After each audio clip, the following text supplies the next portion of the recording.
Welcome, guys, to episode 7 of the Downtime Podcast. We have Vulcan back, and I'm actually pretty excited to talk to him about because he just came back from the EWS. He has a whole bunch of experience that I want to, catch up with him and talk to him about. But I thought, I bring YouTube on this journey as well, hear his side of the story, what I want to hear, you guys will also hear. And then we're going to talk about some things about the balance patches because season 0 of RTA just ended. And we got a balance patch, we got a patch notes, and some pretty big stuff they've introduced into the patch notes. So, welcome, Vulcan. How are you? I'm good, man. Thanks for having me. Keen to have a chat now.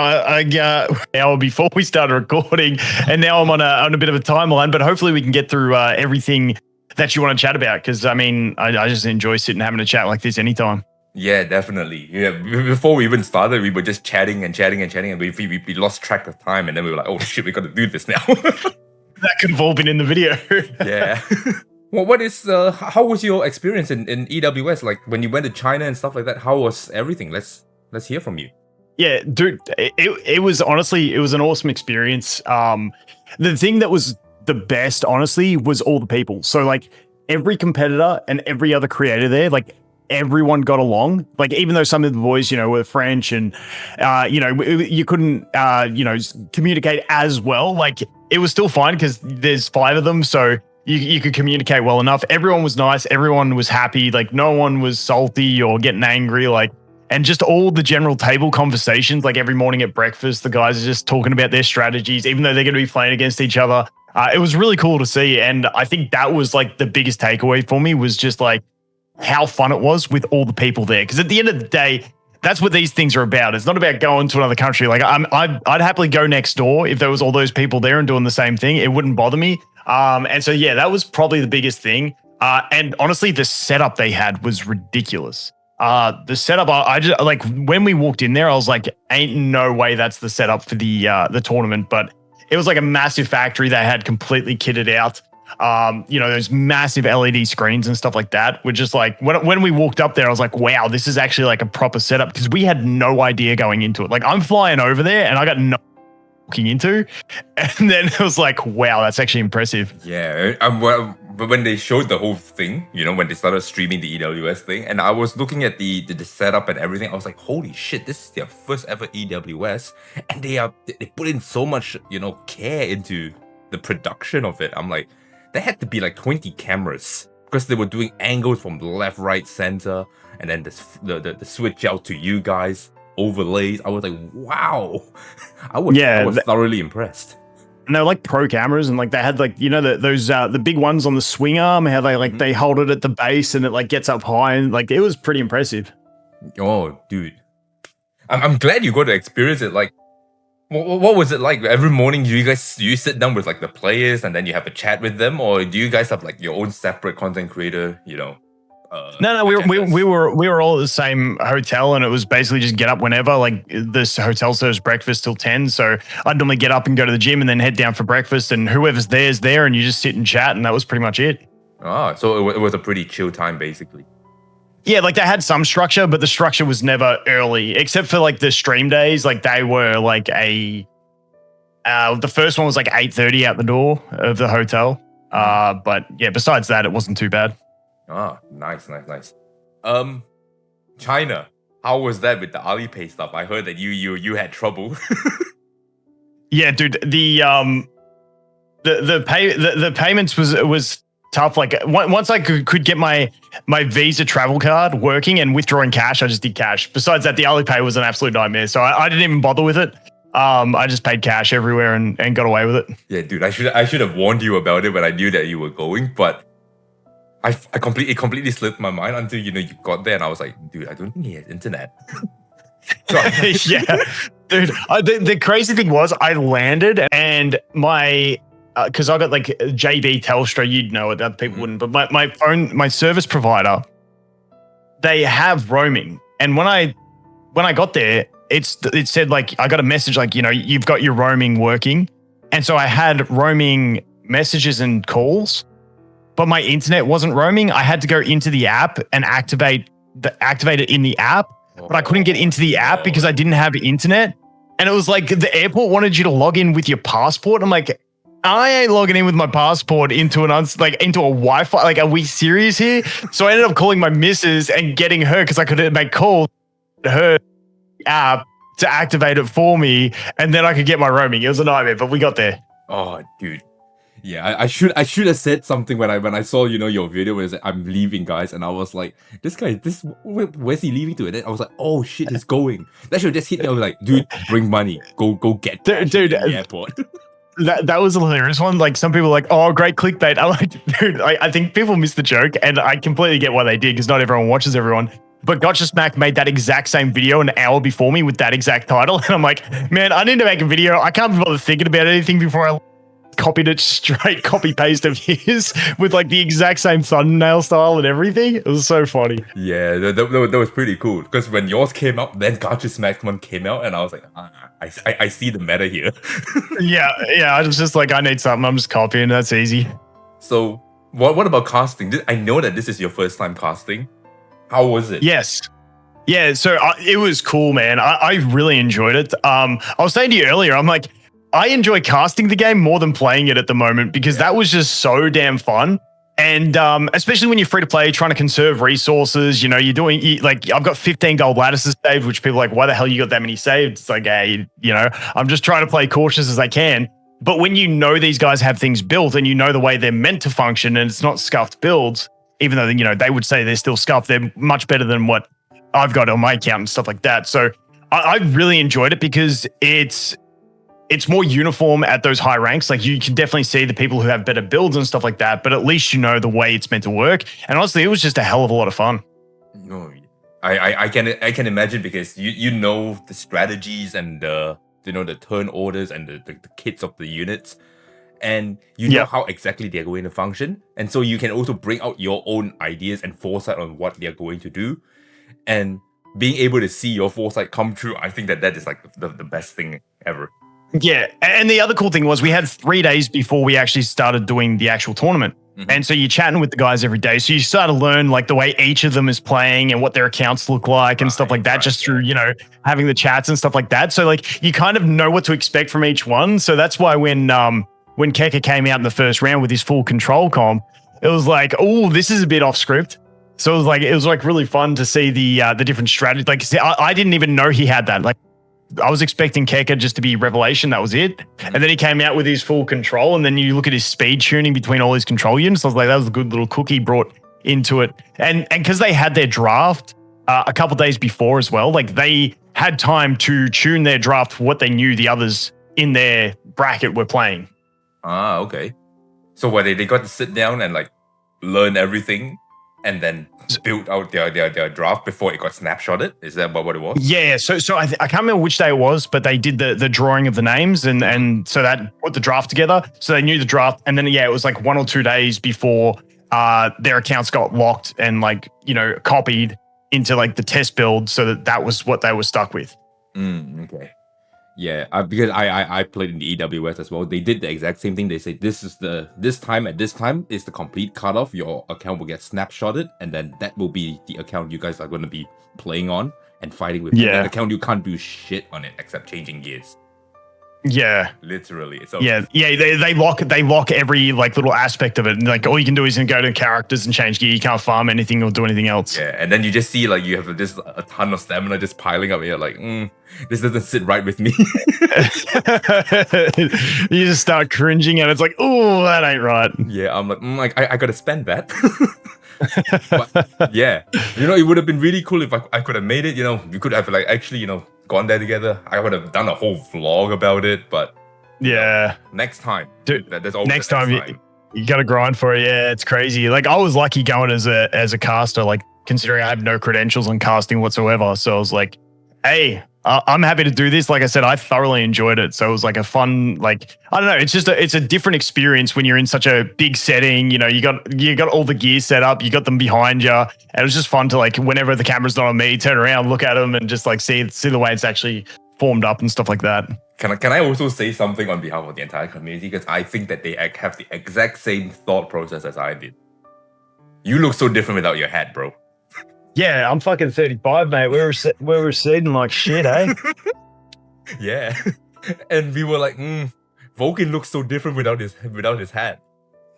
Yeah, no. I've just been that kid, like, since I was like in primary school. I always worn a hat everywhere I go, and it's just kind of the way I've always been. And like, you'll see me in probably 2 months' time, and my hair will be like long as hell because I'm really lazy with it. Like, I just let it grow until it's like annoying the hell out of me, and then I just trim it all the way back. Yeah, I do the same thing. I give it like 2 months, and then when the fringe starts hitting the eyes, that's when I go. All right, I gotta go now. It has to go. It is what it is. Yeah. But yeah, no, fucking, like, when they're like, oh no, day before I left, they're like, bring a suit, and I'm like, fuck, I'm gonna wear a suit. You kidding? And I was like, oh well, here we go. The day before I flew out, I got the message. Oh, can you bring your suit with you? Oh shit! If you didn't have one ready, holy fuck, that would have been a nightmare. They would have been buying me one. Your size in China, bro, no way. Dude, it was hilarious. No. The shirts they gave the competitors, they also gave us one for like just chilling. Mm-hmm. They gave me a 9XL, and it was like wearing a bath sheet. It was fucking ridiculous. 9XL, geez. Yeah, it was fucking enormous. Say Shizo got a 10XL. It was fucking nuts. And then after it, they had like leftover shirts that the crew was wearing, and I picked up, I think it was just an XL, and I'm like, this fits perfect. It's funny because I put XL on my shirt size on the form that they gave us, and it just fit. Yeah, it's crazy. So funny when they gave us the bags and we're like, what the fuck? You know, the funny thing as well, they gave me like a white shirt, so I brought my suit and stuff and a shirt, but they gave us like a shirt, so we had the same shirt, and they're like, it's just in a packet folded, and they're just like, be ready for photos at this time. And I'm like, boys, I don't know how to fucking iron. So I grabbed the iron out and like fucking ironing it, and the collar looks fucked. So I'm like trying to iron the collar down, and I burnt the collar. but they gave us 2 shirts, and I'm like, nah, I'm just wearing a wrinkled shirt. Fuck it. It'll be right. I didn't want to fuck the second one. So yeah, it was me trying to do that shit. Yeah, but most importantly, you had fun there. I assume you had fun because I watched the Gacha Smack video where you and Pokey and Smack were just hanging out, just chilling, talking. That was a cool ass video. The impromptu-ness, that's nice. People get to see behind the scenes, right? But and that's what it was. Like every day, it was just pretty chill, just having jokes and having a bit of fun. Kick back, have some beers. That's always cool. Dude, that wasn't until the last day. The last day we finally got to really kick back and have some beers on the last night. But besides that, it was a pretty full schedule besides that. That's good. That's actually what you want for like an event like that. But yeah, without taking too much of everyone else's time, that's the stuff that I wanted to catch up with Vulcan about. Thought I would do it on stream or on video. And now let's talk the real thing about Etheria Restart, which is the balance patch and the things that came out in the patch notes. So what is your 3 big excitement for the current patch that's coming? Oh, the biggest one was 100% the gear loadouts. I was saying to you, like, I was getting tilted, like, because like PvP, like, even though I'm free to play, my account I started 2 weeks late. I still like playing PvP. Like, I'm sitting in Diamond at the moment. Actually, not after. Has the reset happened yet? The reset happened. So yeah, I'm still sitting in Diamond, and I'm just like, I want to play some Arena, but it's just way too tedious to do all the swaps and stuff like that to get it done. So I'm just like, I was hanging out for that, because otherwise, if I had to go another month of like just doing the stale grindy stuff, I was like, oh, this is going to be an absolute nightmare. So the gear splits is going to be huge. Even the way that the gear is getting locked to your team formation is massive. Now I can swap an entire team's worth of gear as opposed to one at a time with that fucking scrolly thing of 1 million sets. And like, I've saved like so many different things. Like Aurora right now, I don't know where I'm fucking finding my stuff on that list. Like, it's so the full team thing is going to be great. Like, when the update happens, I'm just going to sit there, sort out all my teams, and then at least I can feel like the game is easy to play, if that makes sense. Yes. I'm slowly reaching the point where I was using my PvP gear to start doing PvE stuff. Like, my PvP gear is decent enough for me to do Doki Inferno, not speed clear it or anything, but I could like clear it in 2 minutes without changing any gear.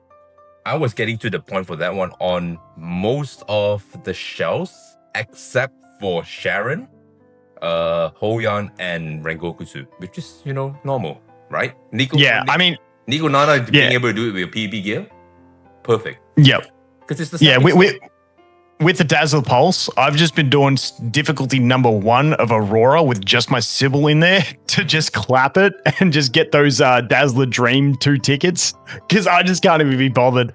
I'm not going to swap gear to try and do an Inferno because I can't do it in my PvP gear. Plus, like, there's always one unit that isn't geared properly, and it's just like, nah, I'm just going to sweep difficulty 1 to get it over and done with. Yeah, true. But I've not really. I just do Doki Doki. I leave that all for the 2x, like Aurora and stuff. Yeah, that's something that really annoys me. I would love them to put shells into the bloody 2x, because I hate feeling like the game forces me into what I have to play. Mm-hmm. And it feels like outside of 2x, you can only farm shells, and inside 2x, you can only farm the things that have 2x. And if shells were just in the 2x, it's like farm whatever you want, whenever you want, and then on double the efficiency. You know what I think? I think I have the same feeling, but I also understand that now that the 2x isn't here, you go in, you do shells nonstop, and then when the 2x comes, you go, nah, screw that, let's do the 2x only. And then by the time you're done with the 2x, you burn all your stamina. You come back into shells and you're like, oh shit, I don't have enough stamina pots. Shit. Now. Well, I mean, you're not using your stamina pots outside of the 2x really, because like even me, like I'm sitting at 62 at the moment. I won't use them all up in the next 2x, but I know eventually I'll get faster and faster to the point where I'll catch back up and do all those. If shells are in 2x, well then I can use them all, because then I've got some shell runs that I can do in like 30 seconds. So that kind of changes things. But yeah, I feel I don't enjoy the feeling forced into this is what you have to grind, otherwise you'll lose efficiencies. And what if you miss a 2x weekend? Yeah. What if you're busy? Do you know what I mean? Mm-hmm. Then you just feel like shit, because now you've missed all these extra drops. And now if you want to get some gear or get some experience for your characters, or, get some, what the fuck do they call it? Prowess materials. You've got to feel like you're getting shafted to go ahead and get those. So, I mean, I would love to see shells just be included in 2x. So then it's just like, farm what you want whenever you want, and away you go, as opposed to being on rails with what you have to do. Yeah, I would like to see that, but I think maybe in the future they will probably introduce that like down the line. Because right now I think they're trying to guide the players into certain directions or build a habit for them before they give them the freedom. That's how I'm looking at it. Yeah, it's even like at the point where like I wanted to do some of the prowess for my Hoyan, and like I still don't have like the basic HP prowess, because I just did some put some lattices into my Rahu, and I was like, oh, let's do some investment on Hoyan. I'm like, now, fuck it. She can just stay benched until the next 2x, because I don't want to farm that stuff outside of 2x. It's crazy. And I used all my my little packages. Yeah, I mean, I think they're pretty generous with the packages, especially when you do your Ethernet rally and do your when the resets come, you get a really good stockpile. Yeah, and then it's a matter of who do you want to choose, like which unit do you want to upgrade. Yeah, right. And I find I'm always swimming in the purples and the golds, but I'm always dry on the blues. Yeah, same. 100%. The blue, because the blues eat so much, and you're like you go through them so quick. Yeah, and I'm just stockpiling it. Like I can see like maybe in like 3 months down the line, I'm gonna have so many of those, and I don't really have to farm that ever again. Yep, 100%. But besides the gear, the loadouts, because I don't understand why they did 2 separate instances. Like when they said arena, this is specific. Now arena, can you have your specific gear? And then we're like, oh, we didn't get the formation for the farming. And then you scroll further down in the balance. Right? Yeah, and it was like the last thing. I was like, oh, I mean, I'd be like, hey, at least we got the arena split. I'm like, I would have loved the still getting worked on. And then it was like the end of the patch list. I'm like, oh, at least we got it. That's good. Yeah, I thought they were gonna break it up and like drip it out a little bit, because they're still cooking it. That's what the last time you guys talked to them about, and they said they were cooking it. But I thought they were just dripping it out a little bit. I was like, oh, they drip one part out, the community is they're gonna go crazy on not dropping the actual farming one. And then you scroll down and it's there, and you're like, just put them together, man. yeah, that was crazy. So besides that, what else are you excited about for this pack? Rahu buffs I'm happy with. I've got like 9 lattices into my Rahu, so I'm happy with his buffs. I like the Sybil buff because I use her and I have her built. Besides that, the Revelation nerf, I think, that I don't think that's going to have a massive impact on, like, I'd be curious to see your thoughts. Because I find often, especially like in the tournaments and stuff that we were watching, it was like Revelation either, like, one Revelation unit was never killing you. I mean, outside of like a Yang with 6 hits or something like that, you know what I mean? But the AoE Revelation wasn't really shotting, but 2 Revelation units were like overkilling. So I'm thinking that 30% decrease is still going to put you into 2 Revelation unit KO range. I think that Revelation right now is still a necessary evil. The problem with Revelation that we had was that people were putting it on multi-hitters with no damage. That was it. They were just abusing 40% damage. So because like you said, if they put it on let's say a Freya does maybe 40% from the Revelation and like maybe 8% of your HP because there's no fucking damage on her, right? But then the next unit that moves is like a Yelly, right? Which her normal attack is already going to do like what, 30% of your HP plus that extra 40%. That's how you get the overkill. Yeah. 100%. But now with the Revelation nerf, there are 2 things. One of them is I don't think it is that big of an impact. You're still going to see Revelation users, but this time you're going to see them on actual damage dealers and not abusing multi-hitters. Okay, so you reckon the era of Kaz and stuff like that is done? Yeah, I think like that is not the best show for them anymore. That's the better shows out there, right? Because if you can't multi-hit and you're only doing like about 40%, and you don't get to sleep your opponent because now you're scuffing your effect accuracy to get that damage. To be fair, like I mean, I guess up high you've got some guys maybe running like double effect resistance builds or something, but like I still find like Kaz on bloody on Revelations still lands a ton of sleeps. Like 45% chance, and most people aren't running much resistance. Yeah, for like where I am, like I went up to Mythic, like I had a pretty easy climb to Mythic. It wasn't hard at all. I hardly put in any effort, right? But I just wanted the tofu because I'm a frame chaser, and the frame's like 60 days, and I'm like I don't get to keep this in my account. So why the fuck do I why do I care? Oh really? Yeah, no, that sucks. Bugger that. So I'm like Nah, I have other things I want to do. But time limited stuff just ain't cool. I don't like time limited. It's just not fun. I hate time limited. I have people in my comments saying, that's cope. Why you make a whole YouTube channel about teaching RTA? I was like, because I can do it so easily. I just want to teach you guys how to get it easily. Like, that's it. Yeah. Right. And so, what I run, like my Ling, my Sanya, my Doki, they're all on triple FRES. You ain't learning shit. And the ref, the ref Kazios that come into me, the ref Heinz that come into me with, like maybe like 60 effect accuracy or 70 effect accuracy, they'll hit that, they'll drop an attack down. Or Heinz will just strip, but he won't put any debuffs. And I just sit there. True. And triple effect res on Bloodbath? Triple effect res on Bloodbath with Insight, the third passive that gives you 60% effect res and effect accuracy. Yeah. Do you find them squishy as hell though? No. With no defensive stats? No. Bloodbath's enough without any defensive stats. Because the idea is when you draft like that, you're already drafting healers to begin with, and your healers when they heal is based technically your max HP, coupled with the fact that you're already playing it with Lighthouse, which is artificially extended max HP. If you're running on Lighthouse, that makes sense because Lighthouse you can't even get bulwark anyway. So if you want to reliably, you need to go with the res build. Yep, that's not bad. That's a good cook. The one thing is like if you come up against anything with like a high activation, I just feel like building res feels horrible because you're like if something has like 100% activation rate, like there's still a 50% chance no matter how much of that shit you stack. It's like, ooh, kind of hurts. Yeah, there is no way to stop that unless, because the way effect accuracy works is but you can only decrease their proc test up to 50%. So basically, if you're at parity, you're just bringing them back down to base, right? Yeah. And so if they're gonna land, they are going to land already. You just have to pray to 10% at that point, right? Yeah. But with the multi-hitters, they're always, 3 instances of a very low percentage chance, which they try to double that, and then you bring them back down to scratch. And then that is how you combat them. Because I understand that this game, I don't know if you guys have realized this, but this game does not have mischance. Because that accuracy is not a thing.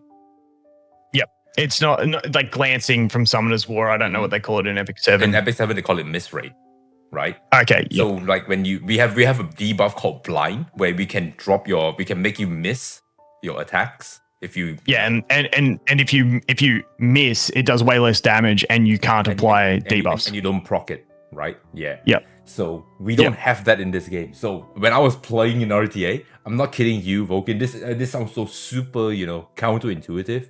But I'll draft Holden, and people will draft Kloss into me because they want to put defense break slow. And I'm like, that doesn't fucking make sense.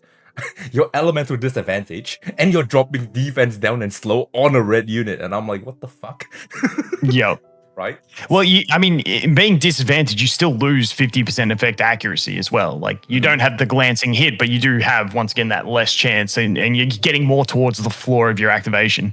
Yeah, but they when they bring a Kloss, they're already stacked up on effect accuracy, and I do not have this F-rest to combat that. So naturally, it's just going to land, and that is how this game has been designed. So I think it's okay, right? It's something fresh. You just got to get used to it, and eventually we are going to find the optimal way to combat CC, because the way I look at it is because of the rev nerf. We're not going to combat CC, the new chick. It's easy just to be immune to it. True. But she's also going to get permabanned. Yeah. Right? I mean, but then you get like, this is the thing, the more permaban units that come in, the more permaban units that are going to get through. You know what I mean? So. Yeah, I mean, in the introduction of Lilium, basically means that they are forced to ban Lilium, and then I get to pick Ling Lo Doki Doki. Yep. Because what they used to do was they ban Ling if they're going to play CZ, and then they take Doki, and then you're out of options.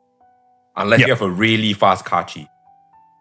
I mean, I've seen some cool Kachi builds as well out there from some like top 10 players that were messaging me. I'm like, that's a really cool Kachi build. Yeah, Kachi is like the only other way for you to, get immunity besides Veronica. But Veronica, you have to be interacted with to get it, right? Yeah. You have to push it to the front.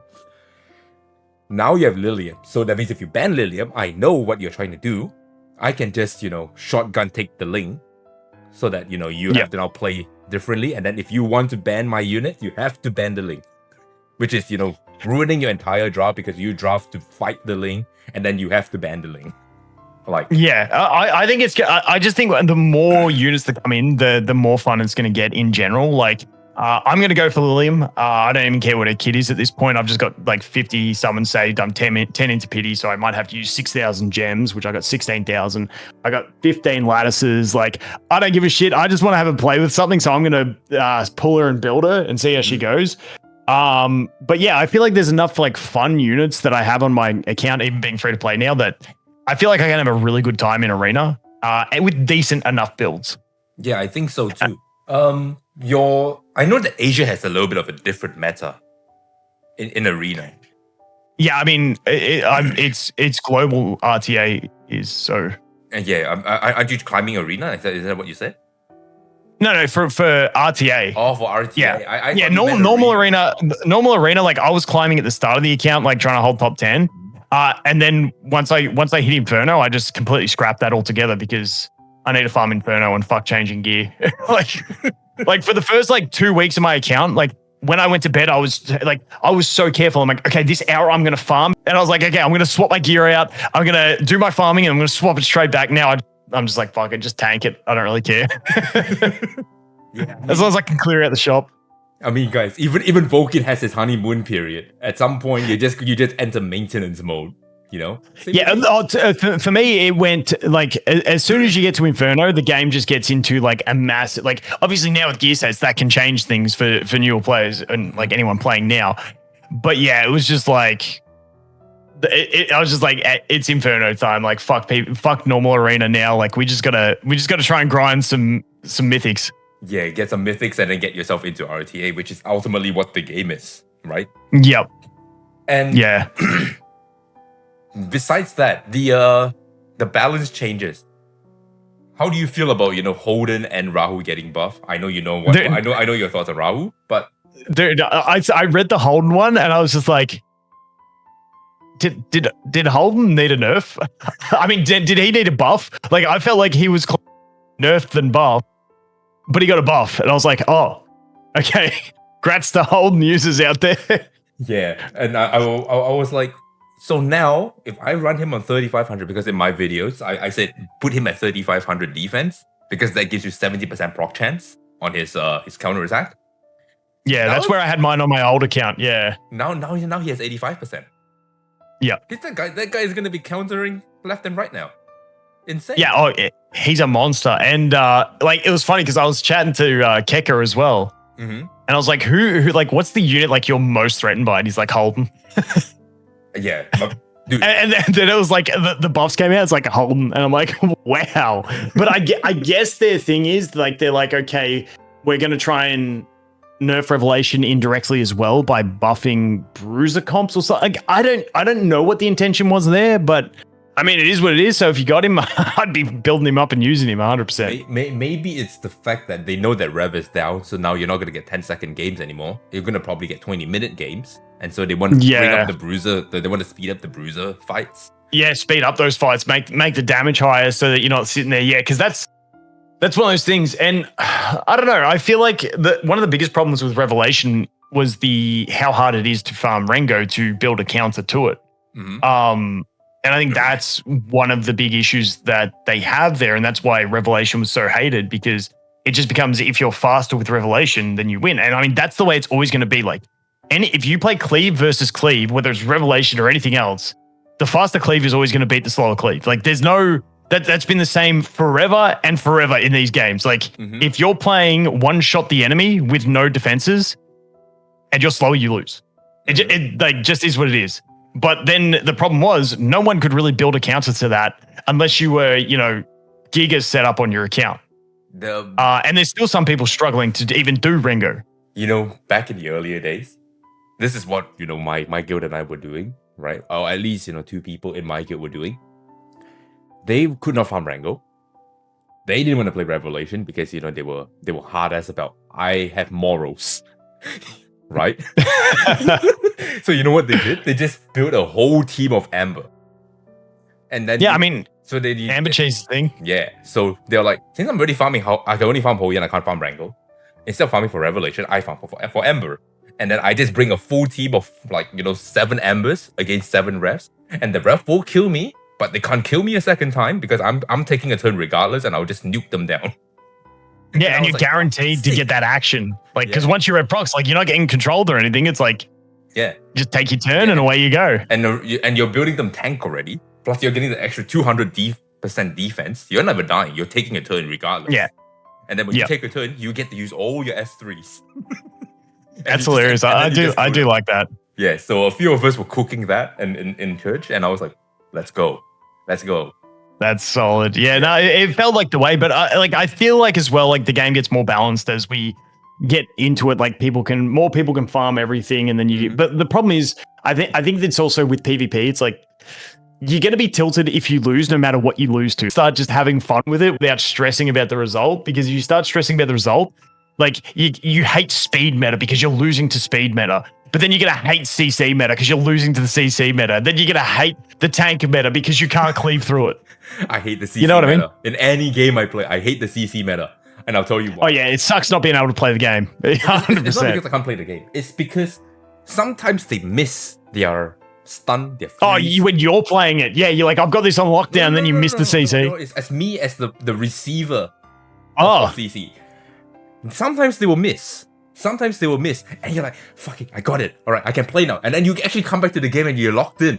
And then they wrap around and then they freeze you again. You're like, oh, fuck this. Yeah. And then you're back to chilling out. It's so true. Like the whole fuck this thing is definitely sums it up. It's one of those just tilting things. But I mean, it's also kind of fun to do to someone else if you get it get it on. The EWS, Hacker literally made Mujin AFK in Shanghai, bro. Yeah. Moocher was AFK as fuck. It was just like, oh, that just I was like, painful. that's so bad. I was like, you flew all the way to Shanghai just to sit in front of a PC. You could have done that at home, bro. It was worth the trip though, but yeah, that was funny. Yeah, it does feel like that at the moment, but I definitely think as we get more specialist units into the game, it kind of like I think it's going to break it apart more, and it's going to be less, your less like Revelation and then CC teams and more counterpick type play. That's the way I anticipate it to go once we get further in. Because like, okay, they decide to play CC, you bring Lilium, and it's like they just can't play that game anymore.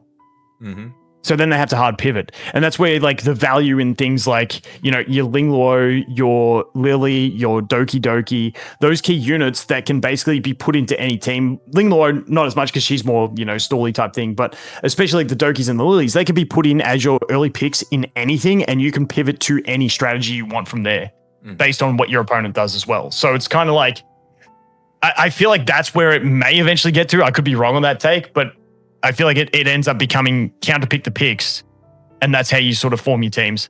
I kind of agree, because that is how RTA games eventually end up with. Like, the meta will revolve around a certain archetype, and then it's just counterpicking to the counterpicks. And then it's whether you want to go play rogue, right? Yeah.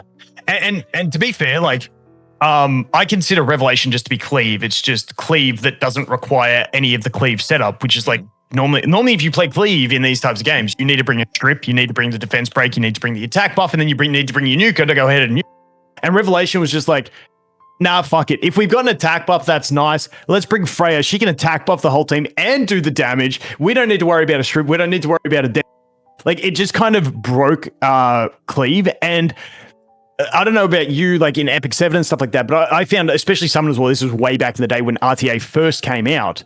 In your standard arena, everyone was just running fast cleave. It was like Tiana Zaros, strip everything, put Galleon, you get defense break, attack buff, and then you just nuke and reset their cooldowns. It's just like, what are they going to do? But then you get into RTA, and it's like, okay, it is too hard to bring a full team of cleave, because if you have those 4 roles that you need to do, being like, you need a booster, you need an attack buff, you need your stripper, you need your death shred, you need your nuke.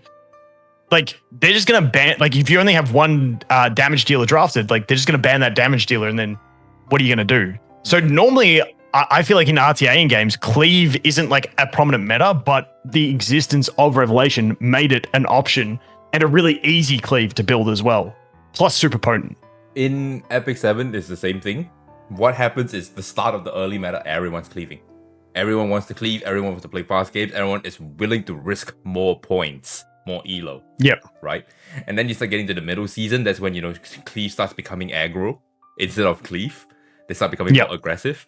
And then in the mid-season, they start becoming standard. And then at the end season, they become tank. Because they don't want to lose points. Trying to conserve points, It's kind of funny like that. And that's why I think like single target damage dealers kind of start having a more prominent place in RTA and stuff like that. Because if you can't set up for cleave, you just try and get, like, normally you have higher multipliers on those single target attacks. That's why I'm really looking forward to Lilium. When you've got a self-attack buff on top, plus, if they're above a certain threshold, you deal more damage. Now, we haven't seen her actual official kit yet, so her multipliers could be shit, and we could be completely wrong on this. But I feel like that kit in itself, even without a depth shred, you should be one-shotting, squishy or like DPS type characters, or some of those non-bloodbath characters. You should be able to like tap them with that skill 3. And we were showing each other our builds that we were sort of prepping for her. Yeah. And I had like bloodbath strive, because I had some really good strive pieces on Codex, and you had bloodbath bulwark on Codex. And it was like, the same sort of idea with the Codex. It's like, if her damage is genuinely that high, you could play her a bit tanky. And then if it's against a heavy bruiser, then double skill 3 should really get them down. But if it's against squishy team that you've chipped some damage into, then you can maybe use double skill 2 and get 2 turns of back-to-back stuns with her, which would be absolutely nuts. So obviously we're pre-cooking some builds before she even releases, before we even see multipliers or how she works. So this could be completely wrong, but it was just funny when I showed you my build and you showed me yours. Like, we're pretty much on the same page here. Yeah, 100%. Because I assume when you play Lilium, which is going to be like the last topic we talk about before we wrap it up, the way I see Lilium, or the way I've played RTA, is you always want a very selfish unit. right? A unit that can self buff, self speed up, do everything, right? Without relying on your teammate. That is how you want to play RTA and pick units. If you pick anyone else that relies on like, I need to have attack up like Siada. I need X buffs before I can, function. Those kind of units, if they ban your key unit, that unit just does fuck all, right? In RTA. And so with Lilium, the way I look at drafting her is that she is going to be in a draft where a tank bruiser-ish meta is going to be formed, where you're also playing that kind of meta with your hyper carry being Lilium. And so if she's too squishy, then she's kind of useless. But if she doesn't do enough damage, then she's also kind of useless. But she mitigates that because she gives herself self-attack up, right? That means I can build her tankier with Bloodbath and let her sit there and literally whittle down the bruisers, right? Because she's like a tank buster. Your max HP is going to get reduced. If I hit you into a Sania, into a full Q or a Tiamat, you are not healing for squat, right? Yeah, and it's funny because like that was my exact thought process with her, because I was like, okay, because I had her on Strive because I had like a Strive piece with like 6 crit rate and like 18 crit damage. I'm like, I need to use this piece, and I just had the Codex with the Strive on it that had Bloodbath. And so my thought process was, okay, if I come up against Revelation, ideally she'd want to be on Lighthouse, which can also get the Strive Bloodbath. But, hopefully if I'm coming up against Revelation, like she's going to live one hit because she's on Bloodbath. Hopefully then I've got someone else that can cut. She's on Strive. It's probably not going to get her to cut in front for that because she'll be too slow. But at least she can live against the Revelation, and then hopefully the rest of the team can help her get around to her turn. So that was like, she kind of works against Revelation in that sense. And then against CC, well, she just, like, it sounds like, until we see her passive, it sounds like she just wins versus CC. If you're playing CC and you can't CC and you don't have damage, it's like, I don't know where we're going with that. So we'll have to wait and see the counters for that. Like CC teams will obviously evolve. And this is where I say it becomes counterpinks, because once you see her, you've got to bring an answer to her, even if you're like drafting for CC. But then I was like, yeah, against those bruiser comps, it's like, well, if I run Codex, then I can double skill 3 and get that big damage out twice. And if they're bruiser, unless you get like a real late scaling Rahu or something like that, you're not going to get massively threatened. I mean, Holden now and Rahu, both massive threats. But like, the idea was like, hopefully she has enough damage to punch through the tanks, enough survivability to deal with the nukers, and then immunity to deal with the CC. And you're trying to build a character to deal with everything. But then it's like, maybe I need to narrow it down and only use her against 2 of the type comps so that I can make her more specialized and then have other units to cover them. And it's like, those are the mind games that always happen. Like, I don't know if you're the same. It's like, am I trying to do too much with one character here? Oh, no. I definitely have all of that thought of. Like, you asked me, why are you on Bulwark? She already has immunity to all the CC, right? I was like, yeah, but this is I'm gonna say something new that you haven't heard yet. I don't want her to get death down and one-shotted. That's one. I don't want her to have attack down and then her S2, S3 is gonna hit like a wet noodle because of Codex, because I run Codex on her, and Codex doesn't have a lot of attack-based stats already. Yeah. Number 3. I don't want Holden to just go S2 and I become a fucking useless unit. Yeah, true. Yeah, especially now Holden's going to be everywhere. Yeah, dude, that's actually so true. So if I put Bulwark on her, you have the S3. That means I still get the S2, S1, S3. But then you've still got the attack break, and then you're like, oh no. Holden needed a buff at the end of the day. He was probably the weakest character in the game, so I'm glad he got some love. That's all the time we have. Literally all the time we have. Make sure you guys check out Vulcan. Great content creator, great friend.